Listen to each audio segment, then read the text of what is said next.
একদিন এক মহিলা তার স্বামীকে পরীক্ষা করার জন্য সিদ্ধান্ত নিল। ভদ্রলোকের ঘরে ঢোকার শব্দ পেয়ে ভদ্র মহিলা খাটের নিচে লুকিয়ে পড়ল। পাশেই টেবিলে একটা চিরকুট দেখতে পেয়ে ভদ্রলোকটি পড়তে শুরু করলেন। স্ত্রী, তুমি এখন আর আমার কেয়ার নেও না, ভালোবাসো না, সময়ও দাও না। মনে হচ্ছে তোমার জীবনে অন্য কোনো মেয়ের আগমন ঘটেছে। দূরে সরে যাওয়ার চেষ্টা করছো। তোমার আর কষ্ট করা লাগবে না। আমি তোমার থেকে দূরে সরে যাচ্ছি। ভালো থেকো তুমি। চিরকুটটি পড়ার পরে লোকটি পকেট থেকে ফোন বের করে কানে দিয়েই বলতে শুরু করলো, জানো, আপদটা বিদায় হয়েছে। এখন রিল্যাক্সে থাকতে পারবো। আমি এখনই আসছি তোমার সাথে দেখা করতে। এসব বলে ফোনটা কেটে দিয়ে ড্রেস চেঞ্জ করে রুম থেকে তাড়াতাড়ি বেরিয়ে পড়ল।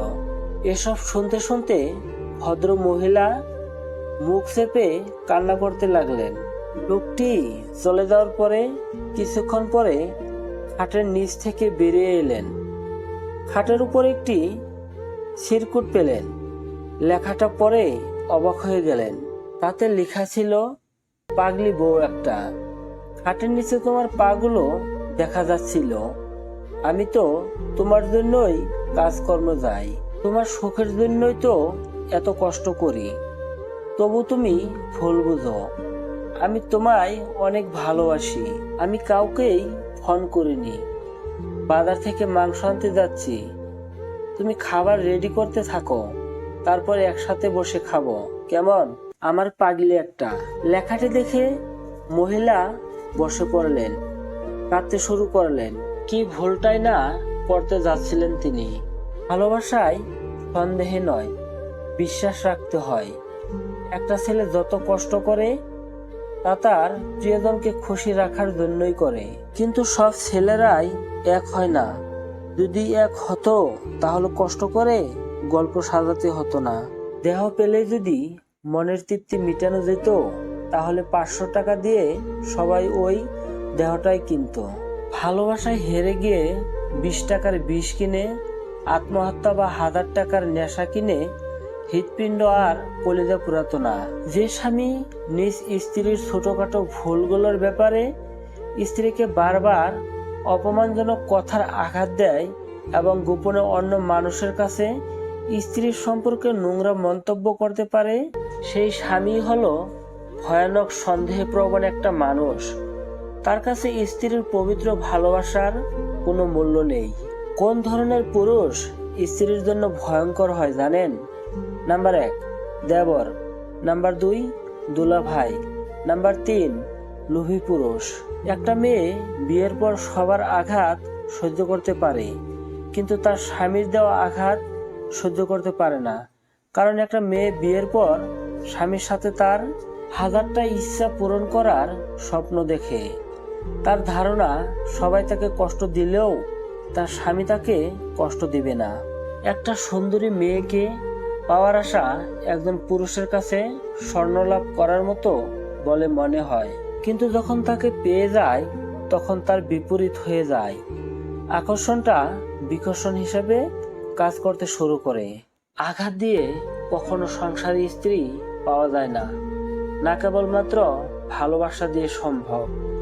স্ত্রীকে নিজের মনের মতো করে গড়ে তোলা। 1 চিমটি সিঁদুর পরিয়ে 2 টাকার বান্ডিল ছড়ালেই স্বামী হওয়া যায় না। আদর্শ স্বামী হতে গেলে স্ত্রীর মন পড়তে জানতে হয়। যদি আয়নায় মানুষের চেহারা দেখা না গিয়ে তার চরিত্র দেখা যেত, তাহলে মানুষ তার চেহারা সুন্দর না করে চরিত্রকে সুন্দর করার প্রতিযোগিতায় ব্যস্ত থাকত। জীবন নামের অচেনা গলিতে অনেকটা পথ চলে বুঝলাম কেউ কারো নয়। অন্ধকারে নিজের ছায়াও পাশে থাকে না। যদি কেউ থাকে সেটা হলো চোখের জল। কন্যা শিশু হলে তুমি তেল বেগুনে জ্বলো। কোন পুরুষের গর্ভে তুমি জন্ম নিচ্ছ বলো? আজকে তুমি নিজে পুরুষেই অবদানকার। নারীর পেটে জন্ম নিয়েই ধর্ষ নারীর ঘাড়। কোন শিশুটা পুরুষ হবে, কোন শিশুটা নারী, সৃষ্টিকর্তা ঠিক করে দেন, ঠিক করেন না নারী। কন্যা শিশুর দায়টা কেন নারীর ঘাড়ে দাও? অত্যাচারী পুরুষ তুমি, জাহান্নামে যাও। আপনার কাছে প্রয়োজন নাকি প্রিয়জন? অধিকাংশ পুরুষ মনে করে স্ত্রীরা তাদের জীবনের গুরুত্বপূর্ণ বিষয় জানার অধিকার রাখে না। কেন রাখে না জিজ্ঞেস করলে তারা বলে যে স্ত্রীর সঙ্গে সব শেয়ার করলে তাদের পুরুষসহ ওয়ার মানে থাকে না। তাহলে স্ত্রী তাদের কাছে কি শুধুই কি প্রয়োজন? আপনার স্ত্রী দাসী নয়, বরং আপনার সঙ্গিনী। তার আপনাকে প্রয়োজন যেমন আপনার তাকে প্রয়োজন। সে তার মা, বাবা, ভাই বোন ছেড়ে আপনার সাথে বসবাস করছে। এমন থেকে নারীকে কিভাবে কিছু মানুষ দাসী মনে করে? একটা মেয়ের জীবন বিষের মতো হওয়ার একটাই কারণ, খারাপ স্বামী। আর একটা মেয়ের জীবন সুন্দর হওয়ার জন্য একটা ভালো স্বামী যথেষ্ট। স্ত্রীকে সবার সামনে অপমান করে ভুল শুধরানোর মধ্যে স্বামীদের গর্ব করার কিছুই নেই, বরং আড়ালে ভালোবাসা ও সহমর্মিতা দিয়ে স্ত্রীকে যদি বুঝিয়ে দেওয়া হয়, তাহলে যে স্বামীর স্থান স্ত্রীর কাছে হয় অনেক সম্মানের ও নির্ভরযোগ্য। এই স্ত্রীকে ভালোবাসুন, কেননা আল্লাহর কাছে যে ব্যক্তি উত্তম সে তার স্ত্রীর কাছে উত্তম।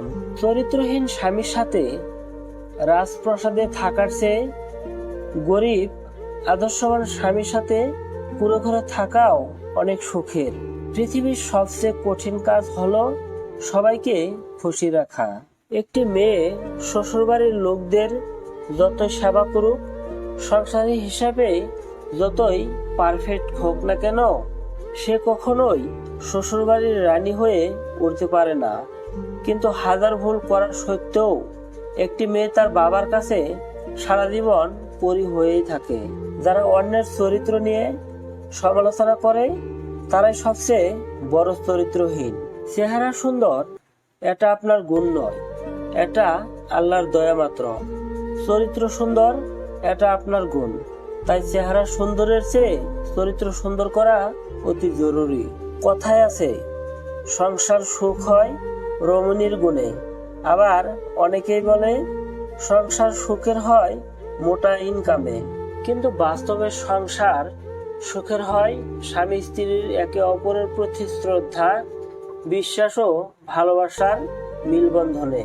স্বামী স্ত্রীর সম্পর্ককে পৃথিবীতে সবচেয়ে পবিত্র বলে মনে করা হয়। ভালোবাসা আর বিশ্বাস দুজন মানুষকে একসাথে রাখে। বিয়ের সময় স্বামী স্ত্রী সুখে দুঃখে একসাথে থাকার শপথ করে।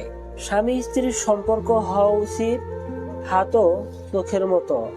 যদি হাত ব্যথা পায় তাহলে চোখ কাঁদে, যদি চোখ কাঁদে তাহলে হাত অশ্রু মুছে দেয়।